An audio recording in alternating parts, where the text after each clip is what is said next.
আসসালামু আলাইকুম। দুই বেস্ট ফ্রেন্ড নার্সের চাকরি নিয়ে ইন্দোনেশিয়ার এক ভয়ানক ক্লিনিকে আসে। যে ক্লিনিকে একটিমাত্র ওয়াশরুম ব্যবহার করে আরুম ফেসে যায় এক ভয়ঙ্কর মায়াজালে। প্রেতাত্মা পড়ে যায়, তাকে বশ করে নেয়, আর এরপর শুরু হয় ওই প্রেতাত্মার ভয়ানক সব তাণ্ডব। নৃশংসভাবে খুন হতে থাকে হসপিটালের কর্মচারীরা।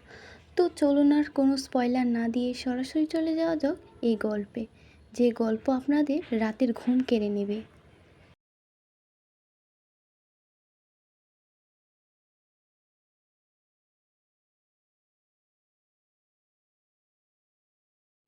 গল্পের শুরুতে আমরা একটি মেয়েকে দেখতে পাই, যে সিলিংয়ের ওপর ঝুলে আছে। হুট করে তার হুঁশ ফিরে আসে, সে ছটফট করতে থাকে। আশেপাশের পরিবেশ এবং তারই অবস্থা থেকে আমরা বুঝতে পারি সে নিজের ইচ্ছায় এরকম কাজ করছে না, কেউ তাকে হত্যা করার চেষ্টা করছে। এরপর দৃশ্য চলে যায় এই ঘটনার কিছুদিন আগে। আমরা দেখতে পাই যে হসপিটালের যে লেভারে যে রুমে ওপর যে মেয়েটি ঝুলে ছিল, তা ব্যবহার করা হতো বাচ্চা ডেলিভারি করতে। সেখানে একজন মহিলার ডেলিভারি লেগ ছিল এবং ওই ডেলিভারি করা ছিল ওই মেয়েটি, যাকে আমরা একটু আগেই গলায় দড়ি দিতে দেখেছিলাম। মেয়েটির নাম ছিল তানরি।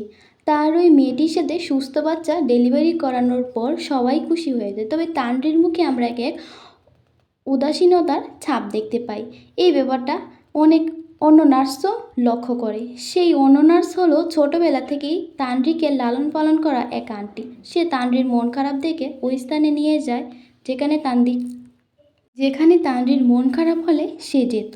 দায়ু দেখতে পায় তানরি এখানে বসে কাঁদছে, তাই দায়ু তানরির কাছে উপরে যায় এবং বলে সব ঠিক হয়ে যাবে, এবং তার মন ভালো করার জন্য দায়ু তার পছন্দের গানটি গুনগুন করে গাইতে থাকে। এরপর আমাদের মুভিতে পরদিন সকালের দৃশ্য দেখানো হয়। হাসপাতালে আরও একজন মেয়ের ডেলিভারি ছিল, যেখানে তাকে নিয়ে যাচ্ছিল দায়ু।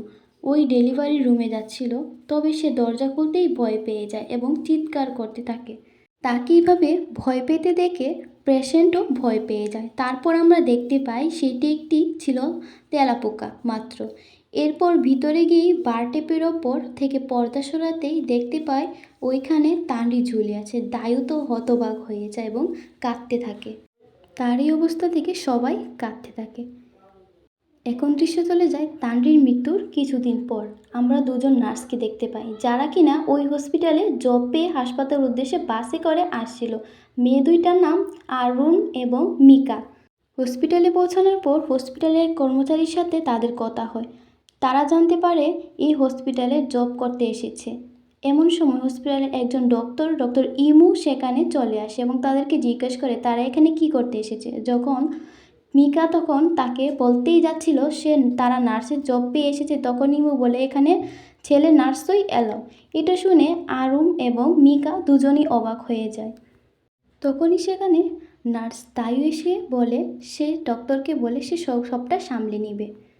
সে তাদেরকে হসপিটালের ভিতরে নিয়ে যায়, যেখানে তাদের থাকার জন্য ব্যবস্থা করা রুমে।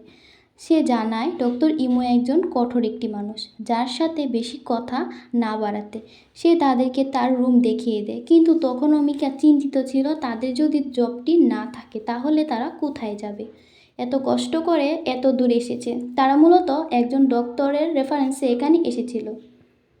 তাই তো মিকা ওই ডক্টরের সাথে কথা বলার জন্য ভিতরে চলে যায়। এখন আমরা বাইরে আরুমকে একজনের সাথে কল করতে দেখতে পাই, যেটি ছিল তার বয়ফ্রেন্ড। তার বয়ফ্রেন্ড তাকে কিসের ওষুধ খাওয়ার জন্য বলছিল। আরুমকে দেখে বোঝাই যাচ্ছিল সে অনেক অসুস্থ। সে বলে সে বাসেই ওষুধটি খেয়ে নিয়েছিল, এমনকি সে আরও ওষুধ তার ব্যাগে রেখে দিয়েছে, দরকার হলে সে আরও ওষুধ খাবে। এই কথা বলে সে ফোন রেখে দেয় এবং মিকা এসে তার মেন্স ডিপান্ড সাইকেল শুরু হয়েছে কিনা। আরুম বুঝতে পারে তার ওষুধে কাজ করেছে। আরুম তার বিএফের দ্বারা প্রেগনেন্ট হয়ে গিয়েছিল, যে কারণে সে ওষুধ খেয়েছিল। তখন ওই রাতে আরুমের শরীর খারাপ হতে শুরু করে, সে ওয়াশরুম খুঁজছিল।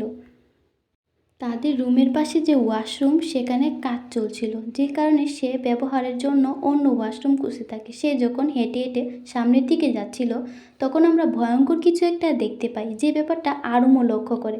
সামনের দিকে এগোচ্ছিল, তখন একটা ভয়ঙ্কর হাত তার মাথার পাশ দিয়ে চলে যায়।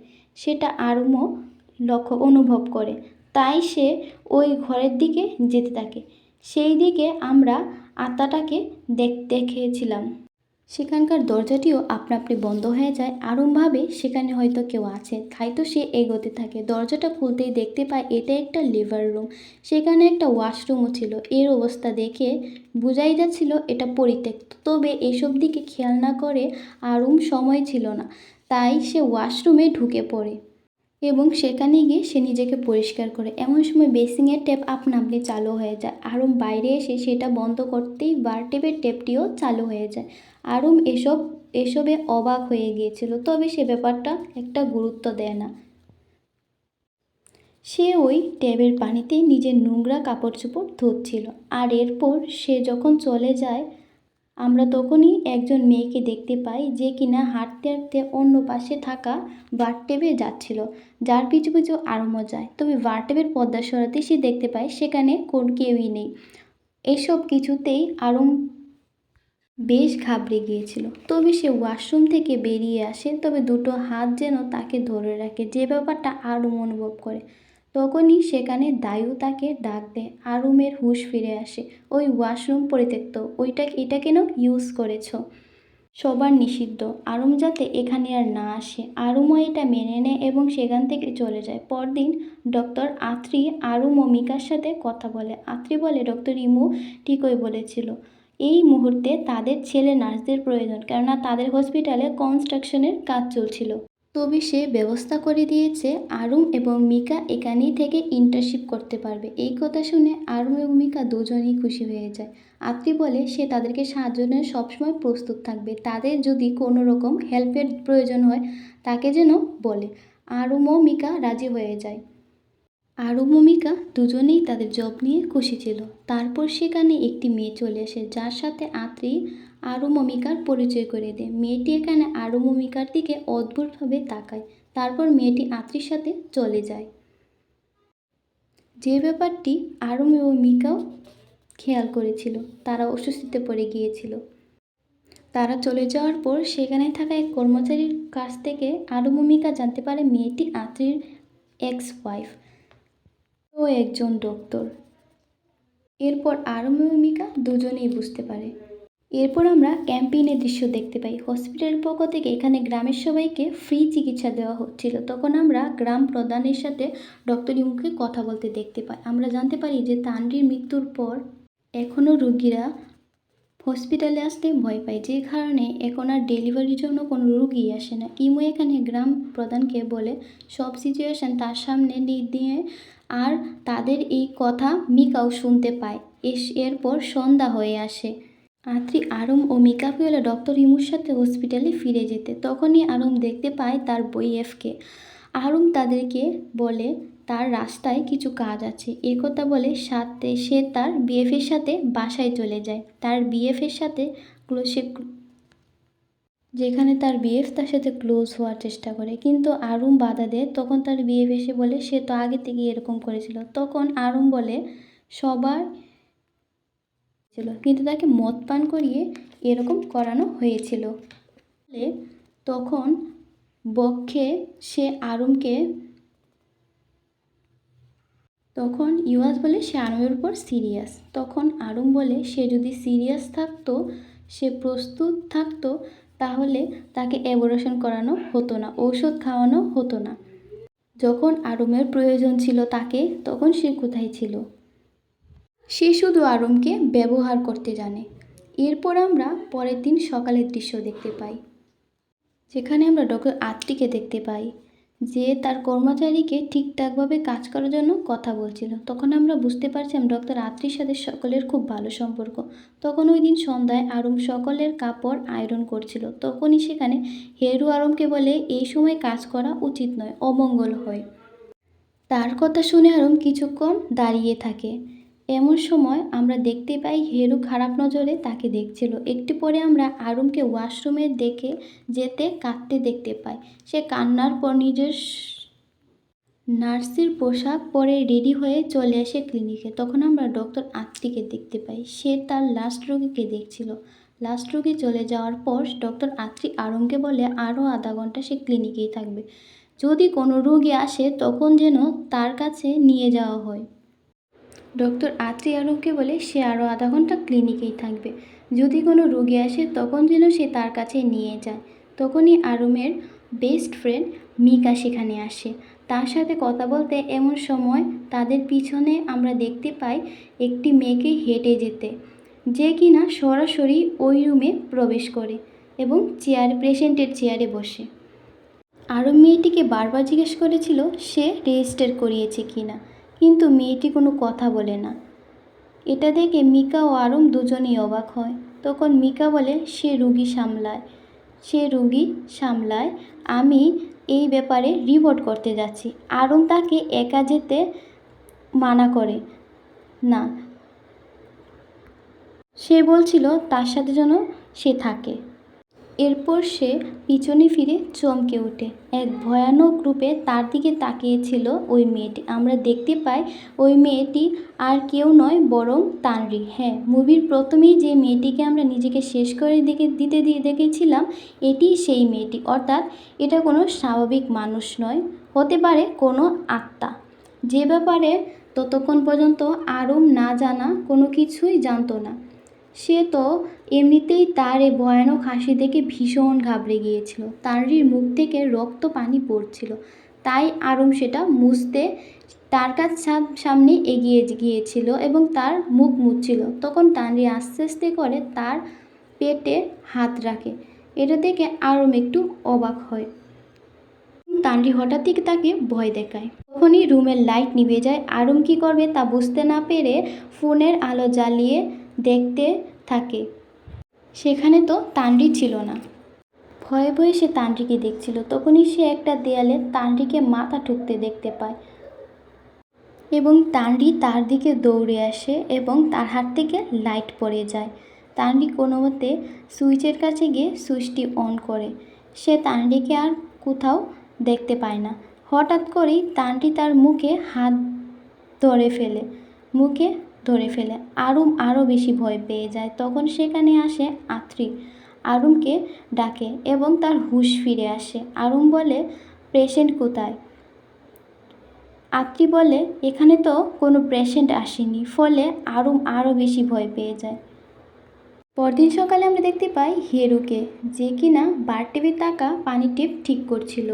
সেটা ঠিক করছিল ওই হসপিটালের কর্মচারী মেট। তখন হেরু এসে তাকে ভয় দেখায়। মেট আগে ভয় পেয়েছিল, কারণ এখানে তানরির মৃত্যু হয়ে গেছে, তাই সে এখানে কাজ করতে চাইছিল না। তার কাছে সব কিছু অস্বাভাবিক লাগছিল। সে এখানে হাত দেওয়ার আগে একটা রিচুয়াল করতে বলেছিল, তবে হেরু তার কথা শুনেনি, বরং মজার ছলে উড়িয়ে দিয়েছে। এরপর মেট কল দিয়ে সে কাজ করতে পারবে না এই কথা বলে সে এখান থেকে চলে যায়। হেরু কাজটি করতে যাচ্ছিল। এমন সময় তার কাছ থেকে আর্জেন্ট কল আসে এবং সে অ্যাম্বুলেন্স নিয়ে বেরিয়ে পড়ে। রাতের বেলায় সে যখন অ্যাম্বুলেন্স হসপিটালে নিয়ে ফিরছিল, তখন কলে সে যেন কার সাথে কথা বলছিল। সেখানে সে আরুমকে নিয়ে বাজে মন্তব্য করছিল। তখন সে ব্রিজের ওপর গাড়ি চালাচ্ছিল। তার সামনেই ছিল একটা ট্রাক। সে ফোনটা রেখে ওই ট্রাকটি ক্রস করতে করতে থাকে। এক সময় 1-2 বার করার পরও সে করতে পারছিল না।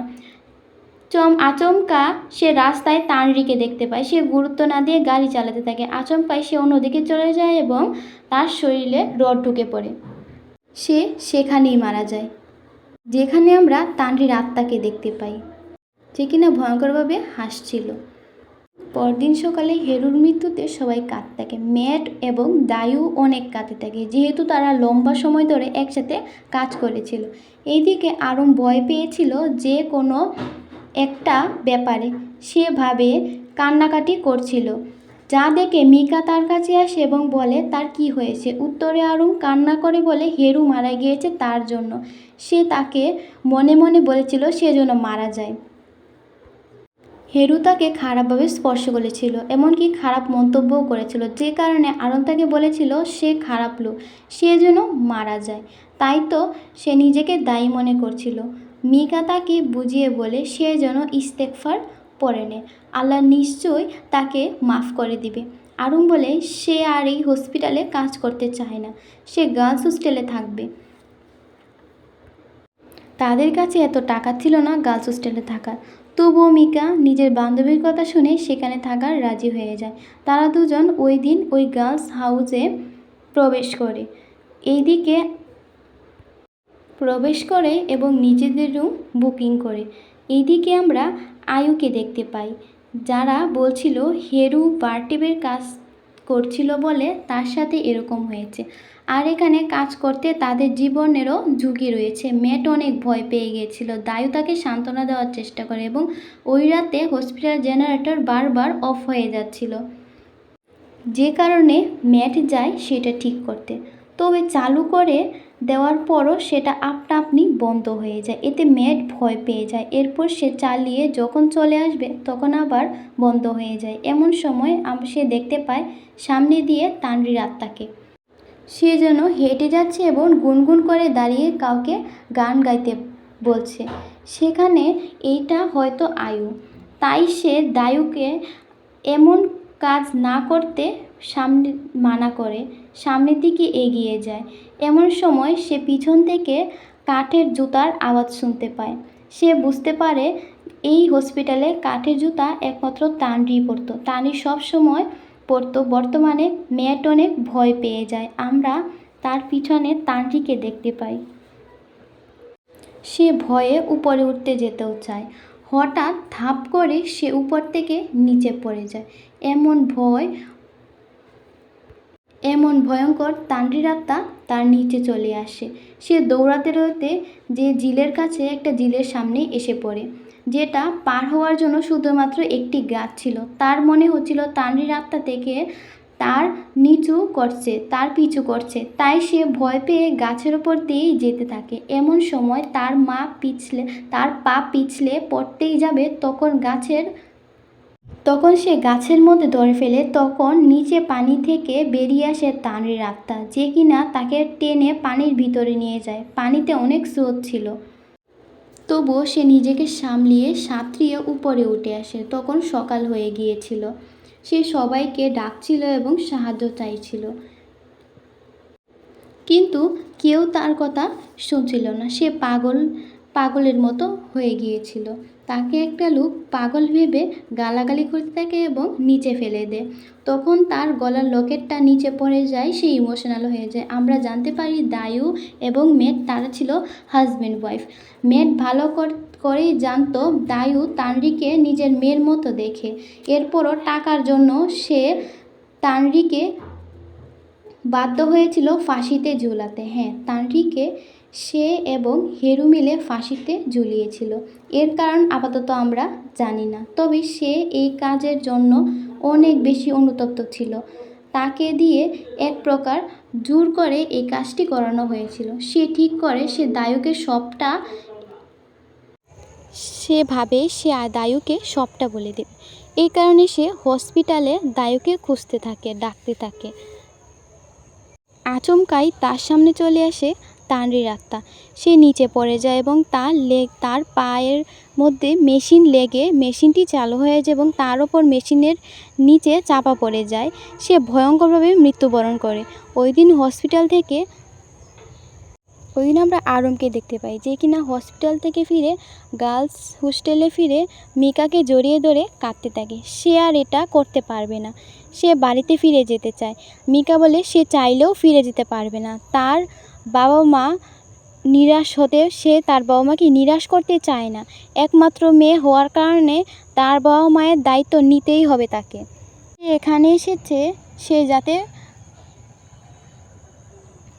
সে এখান থেকে যেতে পারবে না, তাই আরমও কিছু বলে না এবং তার বেস্ট ফ্রেন্ডের সাথে সেও এখানে থেকে যায়। মাঝরাতে কিছু আওয়াজ শুনে মিকার ঘুম ভেঙে যায়। সে দেখে আরম ছটফট করছে। আরমের হুঁশ ফিরতেই তাকে সে জড়িয়ে ধরে এবং অনেক ভয় পেয়ে যায়। সে মিকাকে বলে যে মেয়েটা তাদেরকে হসপিটালে দেখেছিল, একটু আগে এখানে এসেছে। এসব শুনে ভয়ানক চেহারার বর্ণনা দিতে থাকে তার জিহ্বা ছিল অনেক লম্বা। সে প্রথমে মিকার ওপর উঠতে গিয়েছিল, পরবর্তীতে সে আরুমের কাছে চলে যায়। সে তার লম্বা লম্বা জিহ্বা দিয়ে আরুমকে স্পর্শ করতে থাকে, সে কারণে আরুম ছটফট করছিল।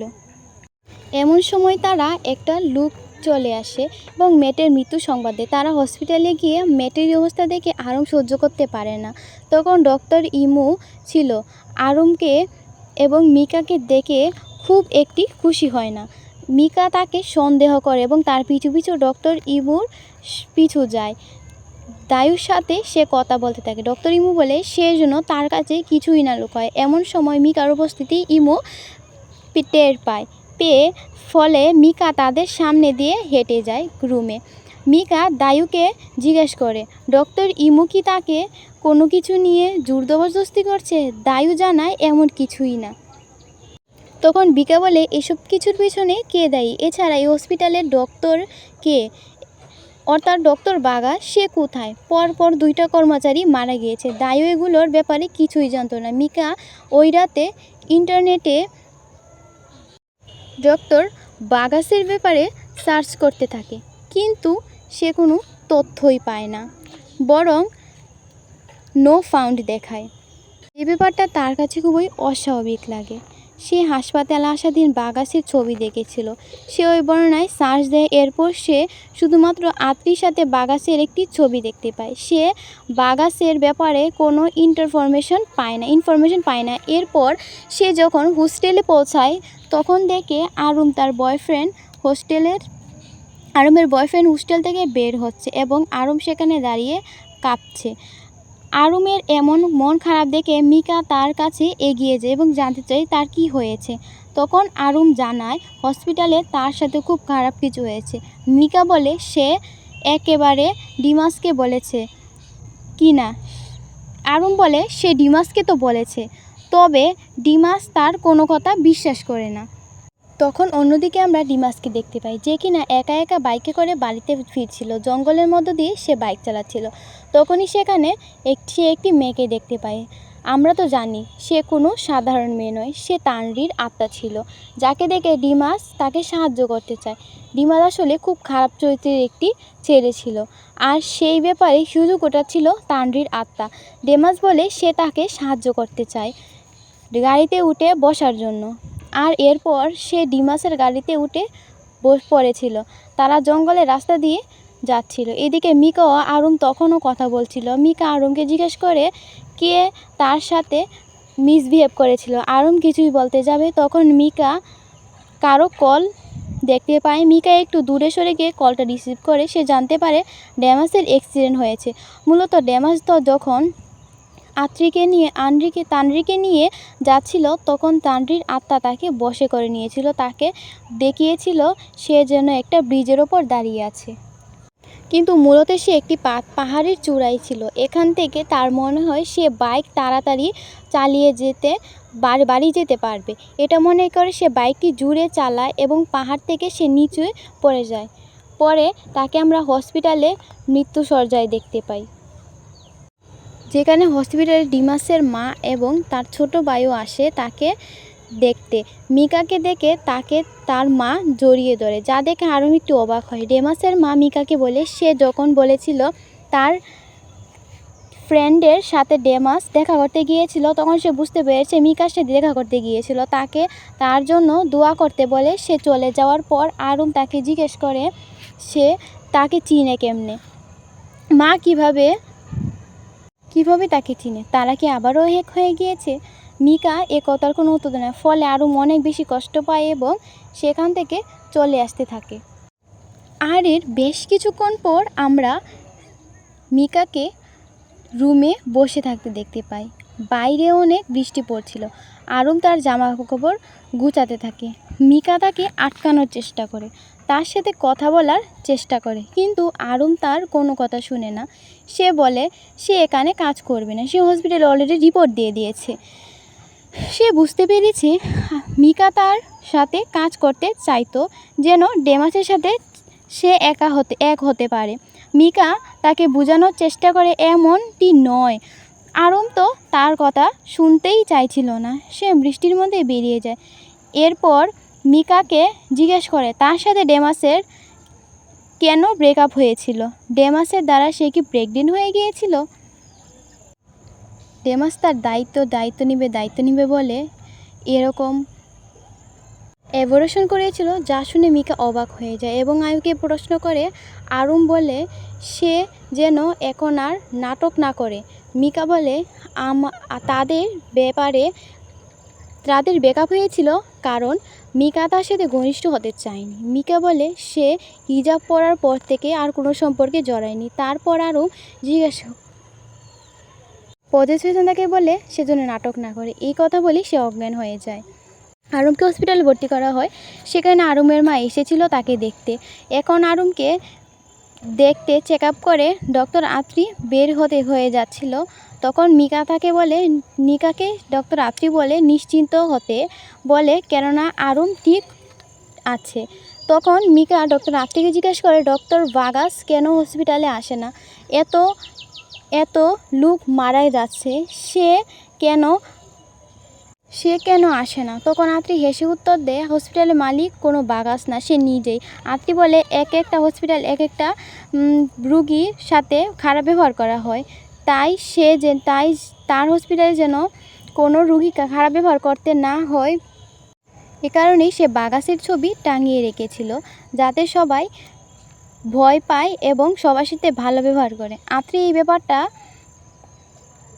কারো কাছে শেয়ার করতে না বলে সেখান থেকে চলে যায়। এরপর মিকা দেখতে পায় ব্যাগপত্র নিয়ে তার স্বামী দায়ুর মারা যাওয়ায় সে এখানে থাকতে চাইছিল না। তারপর মিকা তাকে বাধা দেয় এবং দায়ু কীভাবে চলে যেতে দেখে সে অনেকটাই অবাক হয়ে যায়। সে দায়ুকে বারবার ডাকতে থাকে, কিন্তু দায়ু তার কথা কিছুই শোনে না। সে ম্যাটের মৃত্যুতে অনেক বেশি ভেঙে পড়েছিল এবং সে এক মুহূর্তও দেরি না করে সেখান থেকে চলে যেতে থাকে। তখন মিকা তাকে ডাকে, বাধা দেয়। ম্যাটের ফেলে যাওয়া এই জিনিসটি তাকে দেওয়া হয়নি। সে তাকে তার হাজব্যান্ডের লকেটটি দেয় তার হাতে, যেটা তাকে দায়ু অনেক বেশি ইমোশনাল হয়ে যায় যেটা হাতে পাওয়া মাত্রই। তখন লকেটটি দেখে দায়ু কাঁদতে থাকে এবং এই লকেটের ভেতর কিছু চিরকুট দেখতে পায়, যেটা মেয়ে তার জন্য লিখত। আবারও একটা চিরকুট পায়, সে নতুন একটা চিরকুট পায় এবং সেটা খুলে সে ভয় পেয়ে যায় এবং তাড়াতাড়ি করে সেই চিরকুটটা ছিঁড়ে সেখান থেকে চলে যায়। তারপর এতে মিকা অনেক অবাক হয়ে যায়। দায়ু ওই চিরকুটটি ছিঁড়ে নিচে ফেলে চলে যায়। তারপর সেই চিরকুটটি কাগজের ছেঁড়া অংশটি দেখে মিতা উঠিয়ে নেয় এবং সেখানে ছিঁড়া অংশটিতে তানরি লেখা ছিল। তখন ইন্টারনেটে সে তানরি সার্চ করে, তখনই সে ইন্টারনেট দেখতে পায় তানরির ছবি। সে ঘাবড়ে যায়, কেননা ওই দিন হসপিটালে সে যে পেশেন্টটা এসেছিল সেখানে তারা তানরির আত্মাকে দেখেছিল। ফলে সে বুঝতে পারে তানরির সাথে সব কিছু কোনো না কোনো কানেক্টেড। তবে সে অবাক হয়ে যায় যখন সে তানরির সাথে ডক্টর ইমুর ছবি দেখতে পায়। তারা যেন এক দম্পতি। সেটা দেখে আরও বেশি অবাক হয়ে যায়।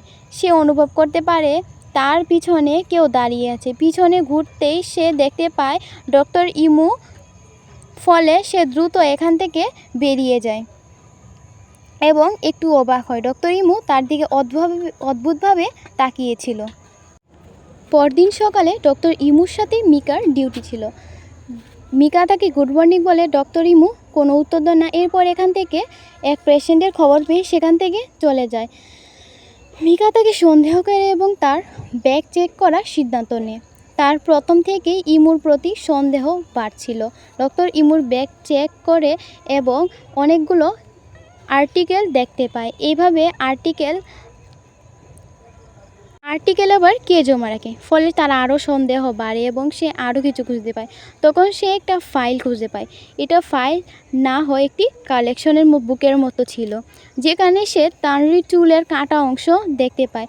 শুধুমাত্র তানরি নয়, সেখানে বিভিন্ন মেয়ে কাটা চুল ছিল, এমনকি আরুমেরও ছিল, যা দেখে সে ঘাবড়ে যায়। আরুমের সাথে সে অন্যায় হয়েছিল, তার পিছনেও কি ডক্টর ইমুর হাত আছে? এমন সময় ডক্টর ইমু কেবিনের দিকে আসছিল।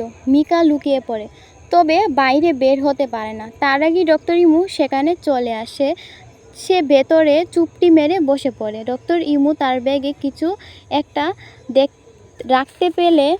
রাখতে দেখে দেখতে পায় সব কিছু যেন উল্টাপাল্টা, এমনকি তার কালেকশন বুকটিও নেই। সে টেনশনে পড়ে যায় এবং মিকাকে খুঁজতে থাকে। এইদিকে মিকা তো আটকে পড়েছিল ডক্টর ইমুর অন্যদিকে যায়। এই ফাঁকে মিকা পালাতে থাকে। রিস্ক নিতে ডক্টর ইমু তাকে খুঁজছে। ডক্টর আত্রি বলে, ঠিক আছে, আমি তোমাকে সাবধান জায়গায় নিয়ে যাচ্ছি, কিন্তু কি হয়েছে আমাকে বলো। আত্রি বলে, তুমি কেন ডক্টর ইমুর ডায়েরি নিয়ে পালাচ্ছিলে? সবটা খুলে বলার আত্রি তাকে আলাদা স্থানে নিয়ে যায়। সেখানে মিকা সব সন্দেহর কথা ডক্টর আত্রিকে খুলে বলে। তানরির মৃত্যুর পর হাসপাতাল অনেক দিন ধরে বন্ধ ছিল। ওই কয়দিন সে বিদেশে ছিল। বিদেশ থেকে ফিরে এসে সে ঠিক করে আবারও হসপিটালটি চালু করবে। তবে সে মিকাকে চিন্তা করতে মানা করে এবং তখন বলে মিকা এবং আরুমকে ডক্টর ইমুর কাছ থেকে দূরে রাখবে। ওই রাতেই সে একটা জায়গায় নিয়ে যাওয়ার কথা বলে এবং তাদেরকে নিশ্চিন্ত হতে বলে। সেই রাতেই তাদেরকে নিয়ে সে একটি হোস্টেলে যায় এবং তাদের পাশে থাকবে বলে তখন ডক্টর আত্রি চলে যায়। তখন আমরা আরুমকে দেখতে পাই, সে একটি স্বপ্নের জগতে চলে গিয়েছিল, যেখানে সে দেখতে পায় যে কিনা মুভির শুরুতে দেখানো ওই জায়গায় চলে গিয়েছিল। বেঁচে থাকাকালীন তানরি কুলে মাথা দিয়ে শুয়েছিল, যে দেখতে পায় সামনে বসে মিকা মাটি খুঁড়ছে পাগলের মতো, যা দেখে আরুম একটু ভয় পেয়ে যায় এবং হতবাক হয়ে যায় এবং মিকাকে ডাকতে থাকে। মিকা তো মাটি খুঁড়তে খুঁড়তে গর্তে ঢুকে পড়েছে। আরুম গর্তের দিকে হাত বাড়ায় এবং বাস্তব জগতে আমরা আরুমকে দেখতে পাই, যে কিনা ছটফট করছিল। সেখানে উপরে রক্ত উঠছিল, অর্থাৎ এতক্ষণ সে যা কিছু দেখছে তার সব স্বপ্ন ছিল। স্বপ্নে ওই জিন এভাবেই তাকে পজেস করে নেয়।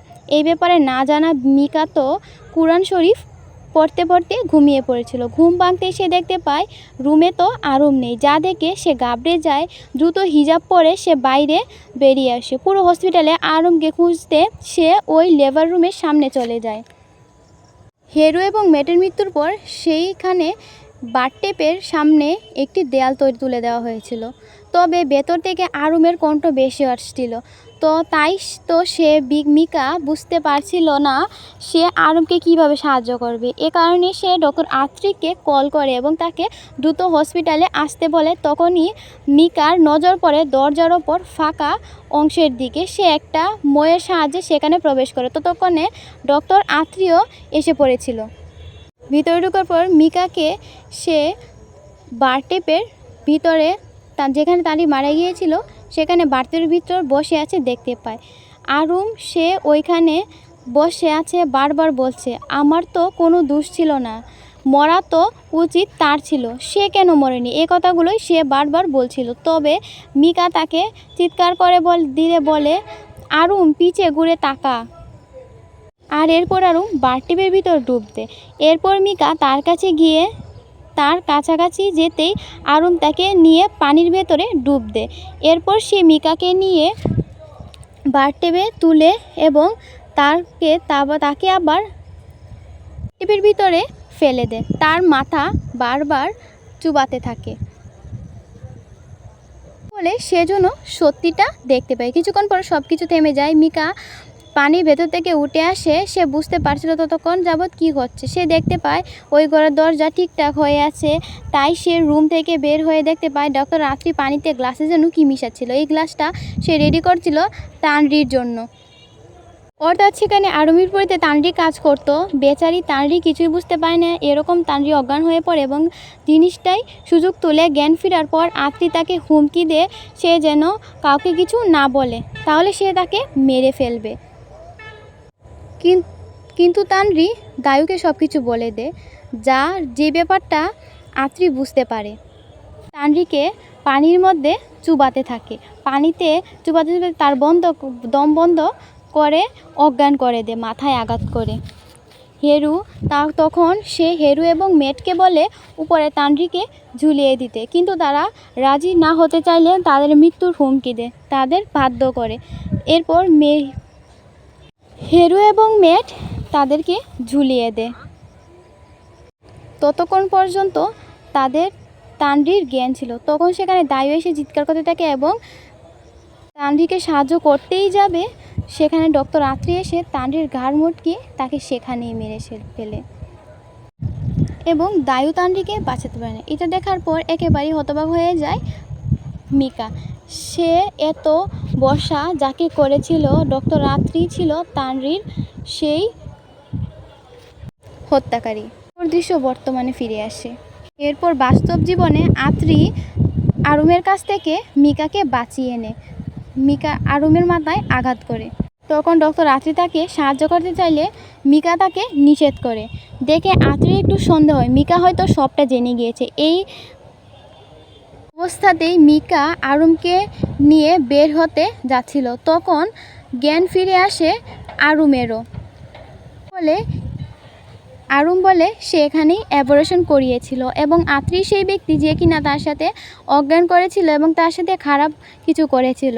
আর এই দুহাই দিয়ে সে যখন চাকরিটা ছেড়ে দিতে চেয়েছিল তখনই আত্রি তাকে হুমকিও দিয়েছিল। তখন মিকা তাকে বারবার চুপ করতে বলে। তখনই অনেক দেরি হয়ে গিয়েছিল। ডক্টর আত্রি বুঝতে পেরেছিল সব। তাই সে প্রথমে এসে আরুমকে ধরে ফেলে এবং তাকে অজ্ঞান করে ফেলে। সেখানে ডক্টর ইমু চলে আসে এবং তার গলায় একটা ইঞ্জেকশন ঢুকিয়ে দেয়। চেষ্টা করে আত্রি যখন অজ্ঞান ছিল তখন ডক্টর ইমু মিকার দিকে এগিয়ে যায়। মিকা তার কাছে ক্ষমা যায় তাকে ভুল বোঝার জন্য। তখন ডক্টর ইমু বলে তানরি তার ফিয়ন্সে, তার সাথে তানরির বিয়ে ঠিক হয়েছিল। আর যখন সে মারা গিয়েছে তখন তানরি প্রেগনেন্ট ছিল। সে জানে তানরি তার দ্বারা প্রেগনেন্ট হয়নি। এই বাচ্চার বাবা হয় অন্য কেউ, হতে পারে এই ক্লিনিকেরই।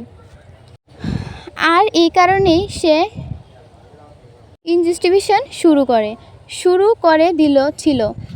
এই কারণেই একটি বন্ধ রাখা হয়েছিল। তবে আত্রির কাছে ছিল স্ট্রং কানেকশন। তখন মিকা জানায় তানরির মৃত্যুর জন্য আত্রি দায়ী, মূলত তানরিকে খুন করেছিল। এ কথা বুঝতে না বললেই আত্রি একটা ধারালো বস্তু নিয়ে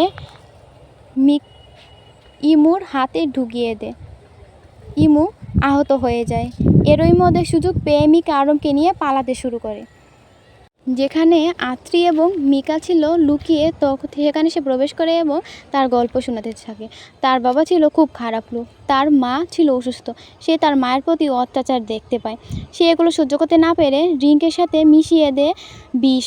সে তার বাবাকে এভাবে মেরে ফেলে, নিজেই নরপশুতে পরিণত হয়। সে আরুমের কাছে চলে আসে, কিন্তু সেখানে মিকা ছিল। তাই সে আত্রির পিছনে তাকে আঘাত করার চেষ্টা করে, কিন্তু আত্রি তাকে খুব সহজেই কাবু করে ফেলে। সে মিকাকে পুরোপুরিভাবে শেষ করতে যাবে এমন সময় সেখানে এসে পড়ে দায়ু। এই সময় আত্রির বুকের ভিতর ছুরি ঢুকিয়ে দেয়। আর এরপর সে আরুমের কাছে ছুটে যায়, যার অবস্থা দেখে সে ভীষণ খারাপ লাগে। তখন আরুম তাকে তানরির কথা বলে। দায়ু বুঝতে পারছিল না তানরির কথা আরও কীভাবে জানলো। তখন আরুম সে একই জিনিস করে যা তানরি তার সাথে সব সময় করত।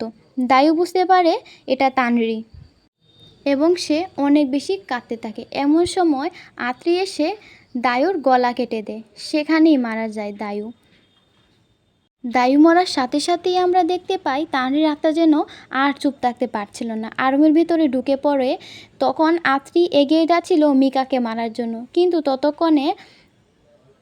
ততক্ষণে তানভীর আত্মা প্রবেশ করে আরুমের ভিতরে এবং সে একটা ইঞ্জেকশন গান তুলে নেয় এবং সেটার গুলি আত্রির দিকে ছুটতে থাকে, যার ফলে আত্রি মাটিতে পড়ে। তানভীর এই ইঞ্জেকশনটি নেয় যেটি সে মিকাকে দিতে গিয়েছিল। আত্রিকে সে ভয়ঙ্করভাবে সেই ইঞ্জেকশনটি দিতে থাকে, কষ্ট দিতে থাকে, এমনকি সে তো তার একটি চোখও তুলে নেয়।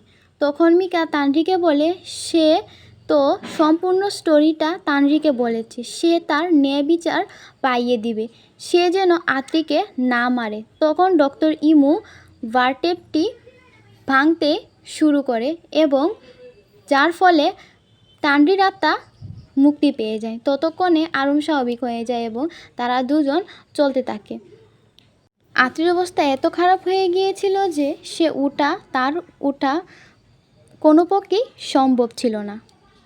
তার অবস্থা তানভীর আত্মা খুব ভয়ঙ্কর করে দিয়েছিল। পরদিন সকালে অ্যাম্বুলেন্সে তাদের সবাইকে নিয়ে যেতে আমরা আসল আরুমের কণ্ঠ শুনতে পাই। এত বড় বিপদের পরও সে বেস্ট ফ্রেন্ডের গুরুত্ব বুঝতে পেরেছে। সে অনেক খুশি তারা দুজনের পাশে থেকেছে। এত কিছু সহ্য করতে হলেও সে এই ব্যাপারটি নিয়ে খুশি যে সে আরুমের এবং মিকার মতো দুজনের মতো একটি বেস্ট ফ্রেন্ড পেয়েছে। আরুম এবং মিকাকে অনেক কিছু সহ্য করতে হয়েছে এবং তারা দুজন একসাথে অনেক কিছু সহ্য করেছে। এরপর আমরা কয়েক মাস পরের দৃশ্য দেখতে পাই, যেখানে যে পাপকর্মের জন্য আত্রি জেলে তার পাপকর্মের জন্য শাস্তি, সেখানে তার এক্স ওয়াইফ তার সাথে দেখা করতে আসে, যাকে আমরা গল্পের প্রথম দিকে হসপিটালে দেখেছিলাম। এখানে আসে এক মজাদার টুইস্ট। এইখান থেকে তানভীর আত্মা আরুমকে পজেস করেছিল বরং আত্রির ওয়াইফকে। তার মাধ্যমেই মূলত আরুমকে হাতিয়ার বানিয়েছিল যাতে আত্রির প্রতিশোধ নিতে পারে। বর্তমানে আত্রির এক্স ওয়াইফের শরীরে করে তানভীর এসেছিল তাকে পুরোপুরিভাবে শেষ করে দিতে। এই টুইস্টের মাধ্যমে এই মুভিটি এখানে শেষ হয়ে যায়। এই মুভিটির যদি কখনো দ্বিতীয় পার্ট আসে আমি অবশ্যই আপনাদের সাথে শেয়ার করব এবং বাস্তব ঘটনা অবলম্বনে কালো জাদুর আরেকটি মুভি রিলিজ হতে চলেছে, যেখানে আমরা একটি পরিবারকে কালো জাদুর ওপর দেখতে পাই। আপাতত আপনাদের কাছে এই মুভিটা কেমন লেগেছে? যদি একটু ভালো লেগে থাকে তাহলে একটি লাইক এবং একটি কমেন্ট করতে ভুলবেন না।